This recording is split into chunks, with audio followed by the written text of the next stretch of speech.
여러분 안녕하십시오. 예수의 산상설교 해설 세 번째, 온유한 자는 복이 있다를 해설해 드리기로 하겠습니다. 온유한 자는 복이 있나니 그들이 땅을 기업으로 받을 것이며, 이 말씀은 시편 37편 11절을 배경으로 삼고 있습니다. 오직 온유한 자는 땅을 차지하며 풍부한 화평으로 즐기리로다. 온유하다는 말은 무슨 뜻을 가지고 있습니까? 사람들의 견해가 조금씩 달라서 이 부분도 정확한 뜻을 파악하기가 쉽지는 않습니다.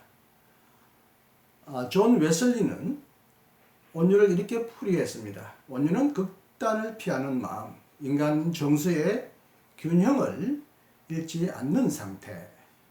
하나님과의 관계에서는 온유는 하나님의 말씀에 묵묵히 순종하는 태도이고, 나와의 관계에서 온유는 인내하거나 자족하는 마음이고, 다른 사람과의 관계에서 온유는 단지 선만이 아니라 악에 대해서도, 선한 사람만이 아니라 악한 사람에 대해서도 부드러운 태도를 가지는 것을 말한다고 일찍이 존 웨슬리는 온유를 이렇게 풀이했습니다.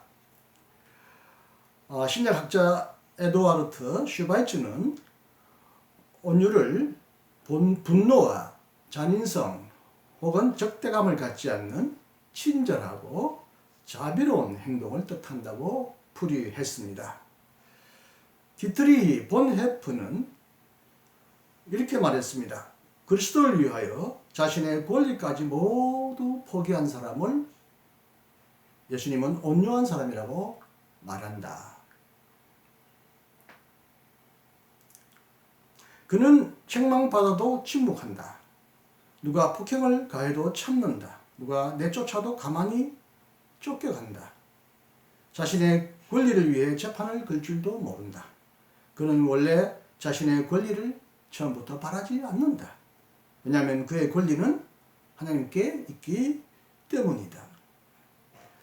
하지만 레오나르트 라가치는 온유함이 여성적인 부드러움처럼 오해되는 것을 경계했습니다.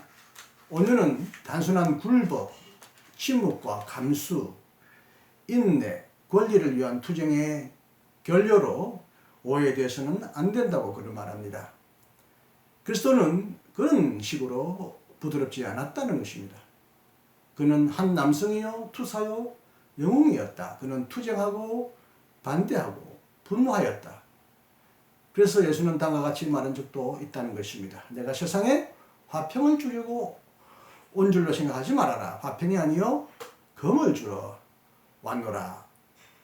마태복음 10장 34절. 그러므로 라가치는 예수님의 정신을 고려해서 다르게 번역해야 한다고 말한 적이 있습니다. 온유한 사람은 폭력에 호소하지 않는 사람으로 번역되어야 한다는 것입니다.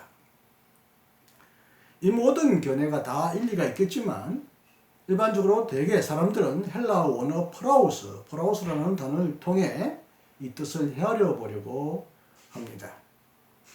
온유하다라는 말은 신축성이 있고 침착하고 성내지 않고 관용성이 있고 부드럽고 인내력이 있는 상태를 뜻합니다.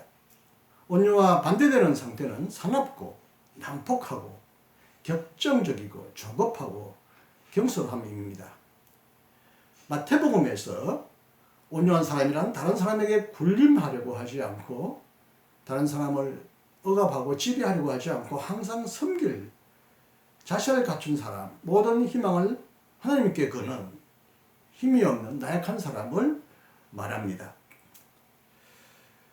예수님은 바로 온유한 사람의 모범으로 성경은 그리고 있습니다. 마태복음 21장 5절은 스가랴 9장 9절을 인용하여 예수님의 온유한 태도를 다음과 같이 표현합니다. 시온 딸에게 이르기를 내 왕이 임하나니 그는 겸손하여 낙이 곧 멍에 매는 짐승의 새끼를 탔도다. 예수님의 온유한 태도는 그 당시에 포악하고 굉장히 멋있었던 로마 군인들과 쉽게 비교됩니다. 로마 군인은 그의 외모와 신체도 그렇지만 그가 쓰고 있는 장비나 또 타고 있는 말은 매우 준수하고 매우 위험 있고 매우 사람들을 겁나게 하는 아주 당당하고도 위압적인 모습이었습니다. 그런데 그것과 달리 예수님은 매우 나약하고 온순한, 그래서 작은 나귀 새끼를 타는 모습이었습니다. 이것은 실제로 예수님이 예루살렘 성으로 들어가실 때 폭동과 반란을 걱정하여 도열하며 들어오고 있었던 로마 군인들의 그 위압적이고 폭력적인 모습과 대비되는 아주 초라한 모습으로 힘없는 민중 속에 둘러싸여서 들어가시는 예수님의 온전한 모습을 우리는 여기서 대비적으로 비교하면서 상상할 수가 있습니다. 그런데 예수님도 스스로 다른 사람이 예수님을 보고 이렇게 온유하다고 말할 뿐만 아니라 예수님이 스스로 자신을 온유하다고 표현한 적이 있습니다. 시온 딸에게 이르기를 내 왕이 내게 임하나니 그는 겸손하여 낙이 곧 멍에 매이는 짐승의 새끼를 탔도다라고 하는 마태의 정언은 바로 예수님 자신이 스스로 온유한 자로 오셨었던 그 모습을 반영하고 있습니다. 다시 말하면 온유는 다른 사람들의 눈에 비친 예수님의 모습만이 아니라 예수님 자신의 모습을 잘 반영해 주고 있습니다. 수고하고 무거운 짐 진 자들아 다 내게로 오라. 내가 너희를 쉬게 하리라. 나는 마음이 온유하고 겸손하니 나의 멍에를 메고 내게 배우라. 그리하면 너희 마음이 쉼을 얻으리라. 이는 내 멍에는 쉽고 내 짐은 가벼움이라 하시니라. 마태복음 11장 28절에 예수님은 자신을 온유한 자라고 스스로 표현하십니다. 그런데 여기까지는 우리가 이해가 되지만 온유한 자가 땅을 차지한다는 말은 쉽게 이해되기 어렵습니다. 현실적으로는 온유한 자는 땅을 차지하지 못합니다. 실제로 이 땅의 많은 부분을 차지하고 있는 사람들은 대개 포악한 사람들, 지배자들, 권력자들, 부자들입니다. 그들에 비하여 온유한 사람, 힘없는 사람, 가난하고 힘없는 사람들은 땅 한 평조차 소유하지 못한 채 심지어 이리저리 여러 나라로 방황하기도 하며 가지고 있던 땅도 쉽게 뺏기는 그런 어려운 처지에 속해 있는데 이런 사람들에게 장차 땅이 주어질 것이라고 하는 이 예수님의 약속은 어떻게 이해되어야 하겠습니까? 예수님이 거짓말을 할 리는 없을 것입니다. 허황한 환상을 심어주실 리는 더더욱이 없습니다. 그래서 많은 사람들은 예수님이 약속한 이 땅은 이 세상을 말하는 것이 아니라 장차 이루어질 약속의 땅, 새 하늘과 새 땅이라고 말합니다. 즉 예수님이 약속한 땅은 예수 그리스도 안에서 지금 현존하는 볼 수 없고 처분할 수 없는 영적이고 초월적인 하나님의 나라라는 말입니다. 물론 궁극적으로 우리가 소망하는 땅은 이 세계의 땅이 아니라 하나님의 나라, 새 하늘과 새 땅입니다. 하나님이 새롭게 창조하실 하나님의 나라입니다. 이 하나님의 나라는 오직 어린이와 같이 온유한 자만이 소유할 수 있습니다. 이처럼 예수님이 약속하시는 땅은 힘 있는 사람들이 쟁취할 수 있는 소유물이 아니라 온유한 사람들이 선물로 받을 수 있는 하나님의 선물입니다. 이처럼 이 땅에서 힘이 없어서 억눌리고 침묵하며 살아야 하는, 그래서 하나님만을 온전히 의지할 수밖에 없는 사람들에게 주어지는 하나님의 은혜의 선물이 곧 하나님 나라입니다. 하지만 예수님은 온유한 사람에게 단지 피안이나 미래의 세계만을 약속한 것이 아닙니다. 하나님의 나라는 멀리 있는 것이 아니라 우리에게 아주 가까이 왔고 우리 가운데 있다고 예수님은 말씀하셨습니다. 하나님의 나라는 우리 가운데 이미 힘있게 활동하고 있고 우리 가운데 들불처럼 번지고 있습니다. 그럼 누가 이 나라를 차지할 수 있습니까? 곰곰이 생각해 보면 이 세계도 확실히 포악한 존재보다는 연약하고 온유한 존재들이 훨씬 넓게, 훨씬 오래 이 땅을 차지하고 있다는 것을 볼 수 있습니다. 여기 그림을 보시면 거대한 공룡은 몇 억 년 동안 이 땅을 온통 휘젓고 지배하고 하였습니다마는 그러나 완전히 멸종하고 말았습니다. 뼈대만 앙상이 남기고 말았습니다. 그러나 이 공룡의 발에 짓밟히며 살아있던 수많은 나약한 동물들은 개미와 같은 동물들, 설치류와 같은 동물들은 땅 밑에 숨어서 멸종을 피했고 그리고 이 연약한 개미와 같은 동물들이 온 세상을 땅을 덮고 있음을 알 수가 있습니다. 사자나 호랑이와 같은 맹수도 사실은 그 숫자가 많지 않습니다. 그들에게 쉽게 짓밟히고 먹히는 나약한 동물이 이 땅을 훨씬 더 폭넓게 거대하게 지배하고 있다는 것은 분명한 현실인 것을 우리는 알아야 합니다.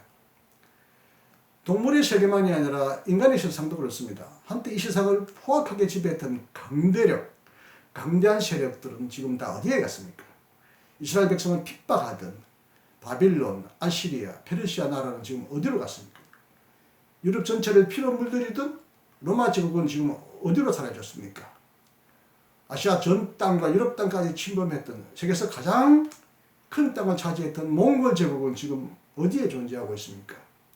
이 땅에 있는 모든 강대한 세력은 잠시나마 이 땅을 지배하는 듯이 이 땅을 온통 차지하는 듯이 보였지만 결국 지나고 나면 다 허물어지고 사라지는 허무한 허상과 같은 그런 세력이 되고 말았고 그 땅에서 짓밟히고 서름받던 수많은 작은 생명들, 민초들, 풀잎과 같은 잡초와 같은 생명들은 끈질기게 이 땅을 지키며 이 땅에 번져서 이 세상을 지배하고 있고 지금 이 세상을 가장 지배하는 힘은 독재자, 권력자가 아니라 민중이요 백성입니다. 모든 권력은 이제 백성으로부터 나온다고 우리가 말을 하는데 백성이야말로 민중이야말로 민초야말로 이 땅에서 가장 끈질기게 생명을 유지하며 이 세상을 지배하는 세력이 아닌가. 그런 의미에서 온유한 자들, 힘없는 자들이 이 땅을 차지한다는 이 예수님의 말씀은 매우 현실적인 말처럼 들리지 않습니까? 그러나 예수님의 약속은 사실은 이 현실, 이 세상, 옛 첫 창조보다는 새로운 창조, 하나님의 나라에 더 해당되는, 더 적용되는 말이라고 할 수 있습니다. 그런 의미에서 보네프는 다음과 같이 말했습니다. 폭력과 불의로 얻은 소유를 버리고 단념함으로써 온유하게 십자가에까지 도달하는 예수의 제자는 새 땅을 지배한다. 하나님은 땅을 버리시지 않는다. 하나님은 이 땅을 지으신 분이요 땅 위에서 자신의 아들을 보내신 분이다. 교회를 땅 위에 세우신 분도 그분이다. 그분은 이렇게 이 땅 위에 새 땅의 주춧돌을 이미 세우셨다. 교회는 이 사실의 한 표시라고 할 것이다. 무력한 자들에게 한 토막의 땅이 이렇게 주어진 것이다. 골고다도 한 토막의 땅임은 분명하다. 온유한 자들이 죽은 골고다에서 땅은 새 것이 되기를 시작했다. 이런 의미에서 온유는 예수님을 따르는 제자들이 추구해야 할 자세가 되었습니다. 예수님의 제자는 온유한 삶을 추구합니다. 예수님의 제자는 평화를 위해 스스로 고난을 받음으로써 폭력의 뿌리를 잘라버립니다. 사랑으로 원수를 이길 뿐만 아니라 원수를 친구로 만듭니다. 예수님의 제자는 사랑의 나라인 하나님의 나라가 모든 것을 결정하고 모든 것을 지배할 것이라고 믿습니다. 비록 그리스도인은 아무것도 없는 자이지만 이미 모든 것을 가진 자다라고 바울은 말하고 있습니다.